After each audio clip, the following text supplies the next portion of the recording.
Hey everybody, it's Romania Black. I don't know what to expect with episode 11 of Violet Evergarden, but I'm a little nervous because I don't know if I want to cry or not. Since episode 6, this series has been really, really good. I really liked episode 6, but honestly, it was just the catalyst over the hill. Like, since then, we've been on this roller coaster of emotions as Violet's had to deal with Gilbert probably being dead. I don't know. There's still a part of me that's like holding out hope that he's alive, that he'll be able to see how much she's grown. But then there's another part of me that's like, no, he's dead. And I keep grappling back and forth with it. I feel like I'm going to do that the entire series until the very end. And even then, I don't know. But the last episode, it gutted me. It has been rare that it has been a rare feat for a reaction to be hard for me to get through. But I was so gutted by that damn kid Anne and her mom. That was so sad, and it was so visceral and like touched me in such an emotional way that I was having trouble finishing it. I thought about stopping the reaction and coming back, and I was like, no, I'm just gonna keep talking about it. But that was so sad. And so we still have 3 episodes and 2 movies.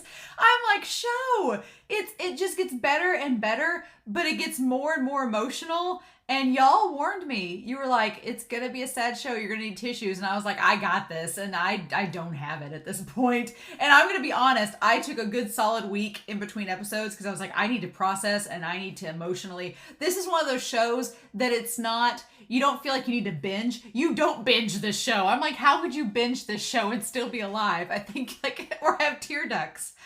This is a show that you watch like episodically and you have to just sit down and process it before you move forward. It is beautiful, it is sad, it is emotional, and it is powerful. And this show, there's still some things, as many of you have pointed out in the comments, I'm pronouncing Gilbert's brother's name wrong. I'm butchering it horribly. And it's Dieterd, right? It's Dieterd, right? Is it Dieterd? I keep calling him Diethard. It's Dieterd, right? I'm just going to say Gilbert's brother. We'll just leave it at that because I'm the worst at pronouncing names. And once I get a name pronunciation in my head, I think that's the way to pronounce it forever. And then I'm like, wait, I've been saying it wrong? What? So, but yeah, I don't know what to expect with this episode. But the last 3 or 4 episodes have been so good, but so emotionally gutting that I'm just like, I don't know. Violet, I feel for her because she's just struggling through all of this and trying and coming to grips with all these emotions. And it's like, it's what we've wanted from the start. We were like, we want her to have these emotions and be human. Congratulations, here's your monkey's paw wish. She's human now and has to deal with emotions like all of us, and we're just going to throw them all at her at once. And the fact last episode that she wanted to break down but held back, no. But now everybody knows. Now Catalia and Benedict, well, not Benedict, but Catalia and Iris and Erica, they all know. They've seen her cry, so they know that the emotion, it's there. So I don't know, y'all. I don't know what to expect, but what can we do? So here we go. Let's do this, shall we? Let's rip off the Band-Aid. We still got 3 episodes left. I'm not going to make it. So, but we're going to start episode 11 of Violet Evergarden and 2 movies here in 5, 4, 3, 2, 1. Let's go.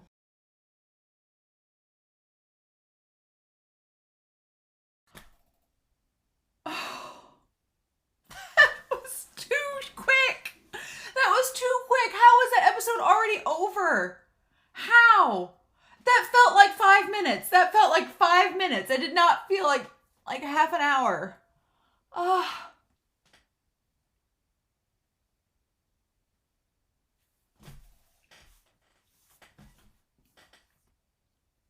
This show. I've not cried this much watching any show in recent memory than I have watching this show. But it's just like wave after wave after wave of emotion. And it's such a, we got to see it's such whiplash because we got to see last episode in detail everything that was being typed out, everything that was being said by the mom to Anne in great detail. We get to see like all these little things. And in this, we got him telling her the basics of what he wanted in the letter. We didn't even get to see what was in the letter. That didn't matter because we got to hear it from him. So however Violet rephrased it or paraphrased it or redid it, that didn't matter. We got to hear it from him. But and the idea that the letter brought him back home to them. Ugh. That's the God. And the thing that this show does so well is it builds up these minor characters that you see for one episode. And the thing about the show is it builds up these minor characters that you've seen for one episode and one episode only. You're not going to see them again. You're not going to see Yale again or Aiden again, but it builds up these characters, and it builds these characters up and fleshes them out just enough to where you care about them and you care about what happens to them. And then when they die, you genuinely feel for them, like the mom and Anne being built up. Like that was all just, you cared about those characters. And so when they have those emotional beats, it all hits and it's like clunk. And they really built up these guys, like the very beginning there. It's like, something bad was going to happen, but I didn't think they were all going to die. I thought going into this that Aiden was going to get out. I thought that Aiden was going to get out and the Yale guy was going to get out. They were going to go back to camp. And then when they all started dropping like flies, I was like, oh, well, is Aiden only going to get out? And then they make it seem like he's going to die out there. And I was like, well, what's Violet going to do when she shows up and nobody's at the camp? But girl's sonar is on because she just jumps down and there he is. That was the one aspect about this episode. That was the one aspect that I was like, how did she know it was him? Unless, I was like, how did she know it was him and just arrived at the right spot at the right time? I'm like, that was the one plot contrivance or convenience. I guess convenience is a better word. That was one plot convenience that kind of took me out of the episode for a second. I was like, how'd she instantly find where he was? But this is based off a light novel. So because they only had enough time, right? Enough time to film and the quiet moments in this are so beautiful that if the light novel part of this section was longer and they just had to cut some corners and get her to finding him immediately, because I mean the light novel could be that she arrives down the battleground and is looking for him and then finds him, but here they just kind of cut a corner and said, okay, she parachutes down and then she's automatically by him. So if that's the plot convenience we have to do to get her near him so that we can have those emotional beats later, fine. I totally get that, because what happens later in the episode makes up for it, because it's just like an emotional stabbing into the heart like it has been doing. But I want to talk about this. So Hodgins is afraid of the one request they have left of Camp Menace and sending people over there because they request a scribe into this military ground, into this literal battlefield where there's a civil war happening. And the idea of some people just can't live without war. That whole thing goes back to, I wanted to bring that back up again because they are establishing that these extremists are trying to start another war again, even though they just ended one. And so there are some people in this world who can't live without war, is what Catalina says. And the thing of it is that it kind of goes back to what Dieter was telling, what Gilbert's brother was telling Violet, that some people are, that you're always going to be a weapon and nothing more. So it's kind of like I'm sure his mentality is the same thing. Like there's always going to be people wanting to start wars and they just can't live without it. And so he's kind of likening Violet to that same environment, being like, well, you're a weapon, you're a tool, you'll always be that. So it's kind of like that extreme mentality, right? But dang, I mean, they built up these characters so well in this, like building up Aiden's character and his love for Maria, having the blanket, building up these other characters. And then I kept wondering if we were going to go back and find somebody from back in the Gilbert flashback that knew Violet. And we did. It was one of the guys, but it wasn't from the big coup at the end. It wasn't from that. It was from the fire scene before where she just wrecked stuff. And she just destroyed all those people, like back in the early Violet days. That guy remembered her. And I like that she's like, stop. And he immediately puts down his gun like, nope, not messing with you. Like that's how serious she is. He immediately knew not to mess with her and was like, nope, we're leaving. Like, that's crazy. That's crazy that just right off the bat, the guy was like, we are not messing with this woman. I love the airplane pilot because she's trying to go over the mountain, and Violet knows military strategy, so she's like, no, we could go this way and over these mountains and we won't get detected and it'll be fine. And they're all like, okay. And I love that guy's like, you're my style. I like you. And I love the little, we had the little image of the postal service thing at the beginning, and then as soon as he says he'll take her there, it drops down and we see the airplane in full swing, and it's like, okay, he's gonna fly her over. That's really cool. But the imagery and symbolism in this episode is so good. Violet seeing the wounded soldiers and clutching the brooch like she's actively trying to get strength from Gilbert's brooch. The whole thing with the pot and the kettle and the tea with the steam on during when he's deciding whether or not to fly her over. We get the banter between the moderates, where they talk about going to the South and seeing the cute girls and all that. And they have like all this moment between all of them. And then as soon as the sergeant gets shot in the head, it's like, it just all hell breaks loose. And I like that. Here's the thing about this whole scenario, that you have these two factions fighting against each other, and we get to see both sides. We get to see both of them. But the thing is, as the one sniper guy is shooting all of them, it shows his finger on the trigger, and it's not immediate. Like, he pauses ever so slightly every time. And I was noticing that watching the episode and rewatching it here. Every time he's about to kill someone, there's just the slightest hesitation. Like, he's just slowly pulling it. Almost like, he wants them to get out of the way. And it's like, damn. And yet just that hesitation. And I know it's maybe done for dramatic effect, but part of me thinks it's done for dramatic effect. But then the other part of me is like, is that also showing that both sides have some human hesitancy there, right? And then Yale not wanting to get left behind. Ugh. God. It's just, and then them all saying they don't want to, that's a terrifying thing, them saying they don't want to die, and then them just the desperation there. Ugh. And then, yeah, the shot goes cleanly through Aiden, so obviously he's gonna eventually die because there's nobody to sew him up or anything or give him any blood, but he stays alive long enough because it cleanly went through him. But damn. And then, yeah, Violet showing up and just them being like, and I love that Violet just parachutes down just like a badass. It's like she is terrifying, and she looks like an angel of death, which she kind of is in this, right?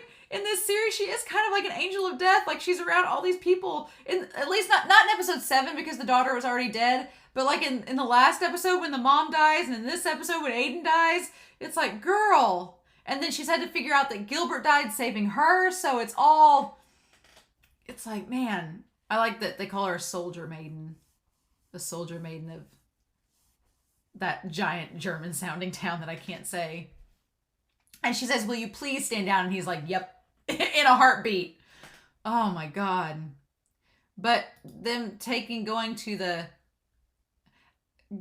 shack in the woods in the camp.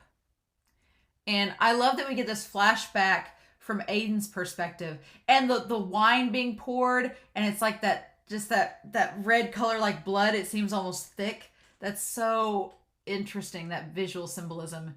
But I love that it's from his perspective. We see him looking at Yale and looking over at the other guy that's got the woman over him, draped over him, and they're talking about writing a letter. And he's like, well, I can't even write a letter. And that's when he sees the Auto Memory Doll poster and gets the idea, like all before they go out to the battlefield. Like, that's really cool seeing it from his perspective. And then him opening his eyes, him seeing Maria, and then opening his eyes and seeing Violet. And then Violet wants to treat him, and he's like, there's no point. Like, he's pretty far gone now. Like, there's nothing else to do. And here's the thing. She didn't bring a typewriter with her. She didn't bring a typewriter, right? My thing was, did she didn't bring a typewriter, did she? Or did she? But I'm trying to see. I don't see the typewriter with her. I don't see her with the things there. Like, I think she came by herself without anything. And at first I was like, is she really typing the letter, or is she just trying to pretend? And she says that she's memorizing his words to her fingers. I'm memorizing your words with my fingers. Yeah. Mm-hmm. Because she's memorized where the key placement is on the typewriter. And the idea, if you're ever reincarnated and you marry each other again, I want to be your son again. That's what got me. I was like, oh, stop, show. Please stop. And then she writes the letter for the parents.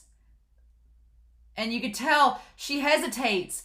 And he's like, I was supposed to find happiness and show you I was happy. And she hesitates. And you can just see like her eyes twitching, like she's trying not to cry. It's like with the mom all over again. She's trying not to cry and to show emotion. And how could you not? Because it's the saddest damn thing, him asking her to write the letter. And, oh my God. Like his final words to them.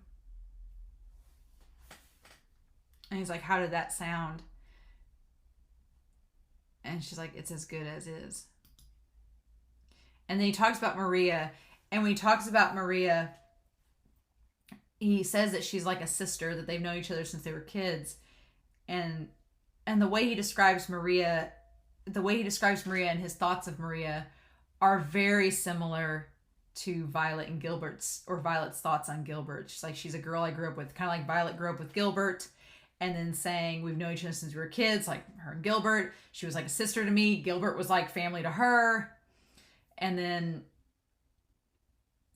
he basically says, she told me that she liked me, and I think I liked her too. Gilbert said that he loved Violet. Violet thinks that she likes Gilbert, and he said that we got separated before we could be a true couple, and we didn't even kiss. And I'm like, that's exactly like Violet and Gilbert, 100%. And those feelings of yours, she says, I'll put them in a letter. Oh my gosh. And the way that they show his lips like dry and chapped, it reminded me of Grave of the Fireflies, and that didn't help me make me feel any less sad. He says, how are you doing? Do you remember the time you confessed your feelings to me?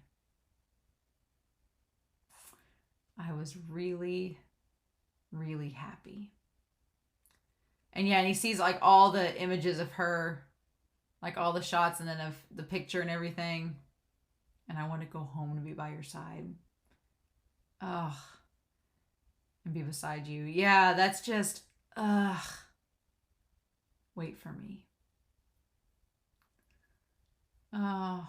And he's like, I can't open my eyes anymore. But his eyes are open.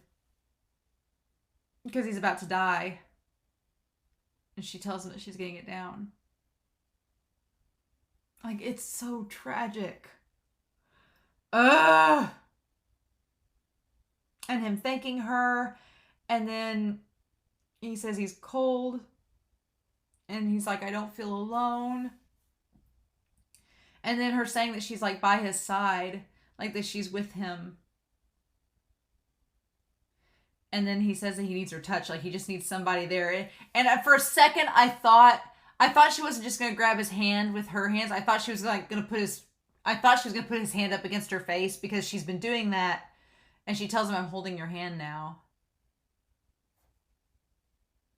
And the thing is, she's probably seen soldiers die and then lose all like sensation. And she knows what this feeling's like.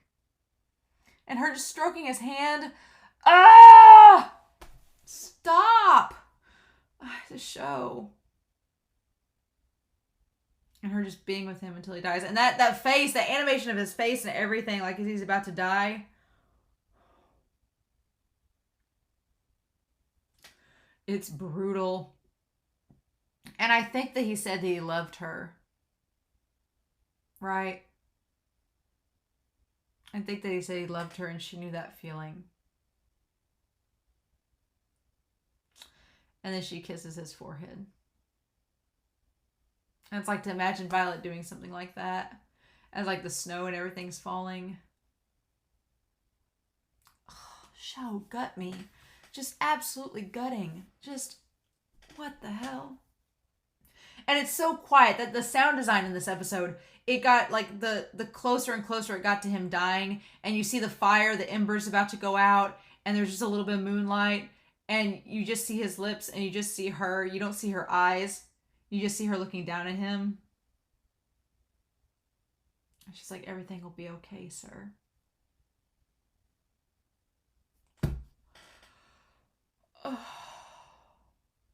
And like the fire slowly dying, but just like the sound design, everything got quieter and quieter the closer it got to him dying. And then we see that she buried him and put the gun there in the ground. Oh my God. And then, yeah, the guy coming and picking her up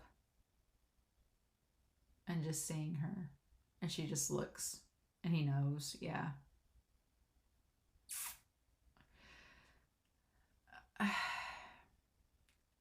It's just crazy. And then, of course, he goes and sends a message that she's okay. And they had to make a stop along the way. And that's when she goes to deliver the letters. And we don't even get to see what's in it. We don't need to know. That's not what's important. I hate it because you see how happy Maria is. And then as she gets closer and she realizes what's happened. Mm-hmm. Oh, Ave. It's just the worst. And this time, it's like Violet doesn't hold back her feelings. Like before, Violet's been holding her feelings back this entire series and slowly opening up, but being reserved. And in the last episode, she finally let her emotions out, but it was only amongst her peers, only amongst people she could trust. And here, nah, it's too much. It all comes out. Because she can totally relate to the feelings that this family's feeling. She can relate to the feelings that Aiden was feeling. She can relate to so many things, and she feels like there wasn't anything she could do. But then when the mom thanks her and is like, you brought our son home to us through this letter, like we got some closure with him. It's like, oh my God. So you all know it's coming. We've got 2 episodes left and 2 movies. I'm like, she has to write that damn letter. Right? She has to write that letter to Gilbert. And we've been putting her through all the motions. We've had her write a love letter. We've had her write a letter of parental love. We've had her write a letter of a lover's love. So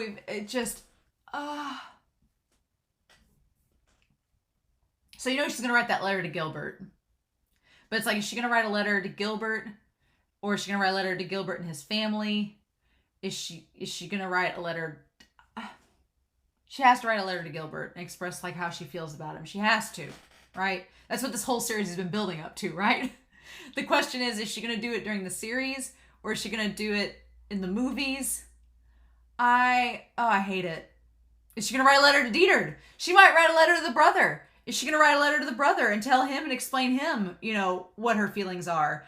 I kind of want her to write a letter to the brother and say, yeah, you used me. You passed me off to your brother as a weapon. I did all these things, and then the title's, I don't want anybody else to die. Oh my God. How could you show? And then of course the episode skipped the credits because I didn't stop it fast enough because I was just floored. And so I didn't get to see the ED, but there's no after credit scene, but just, this show, it leaves me speechless. Like there's so much to talk about, but at the same time, it's so simple and straightforward and so powerful. I think that's what gets me the most about this show is that, yeah, there's symbolism, and you can talk about the symbolism of the embers. You can talk about the symbolism of the music and how quiet it is, the symbolism and the parallels between Aiden and Maria and Gilbert and Violet, the parallels of the parents and how they feel and how Violet felt coming home and not having them there, not having Gilbert with her, and not having Aiden. I mean, you can do so many with things that parallels, but this show is so simple and straightforward, and here's the punchline, that it's just a gut punch, right? It got me again, show. Am I just gonna cry the next 2 episodes? Probably. This one didn't quite. It hurt. God, it hurt. But I feel like episode 10 has probably been the most visceral. But we've got 2 more episodes and 2 movies, so I'm sure it's too early to say that for now, right? But man, I'm really curious to know your thoughts. I thought that the whole way they handled this episode, and the way, KyoAni, for being like a war movie, it felt like a war movie, and going through this, and this show has felt like a big episodic war movie, but just the animation and the way, that's one thing. I talked about Grave of the Fireflies in the last reaction, and this reminded me a lot of that too. Just like when characters get close to dying and their lips like all suck up and they're dry, like that was also in Grave of the Fireflies. But just the way that emotion surrounding someone's dying is handled, it's very well done, and it's hauntingly beautiful. And at the same time, it's like you don't want to watch it, but it's animated so well that you can't look away. It's like KyoAni. This is some of their finest. I've seen Free, and I've seen Kobayashi's Dragon Maid. I've seen A Silent Voice, which I found out recently is KyoAni as well. And Silent Voice is beautiful, but this animation, oh my god, this is gorgeous, just stunning. So yeah. 2 more episodes and 2 movies. We've got a month of tears left. A month of Violet and a month of tears left to go. Sure thing. But again, I'm curious to know your thoughts down below, what you all thought of the episode. Thank you so much for watching. I hope you enjoyed the reaction. I need to watch something happy now to stave off this feeling of dread. Maybe Yona.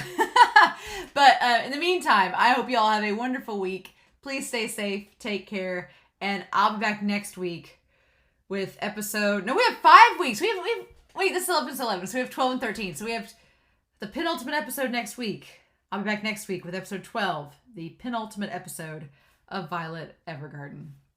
Bye.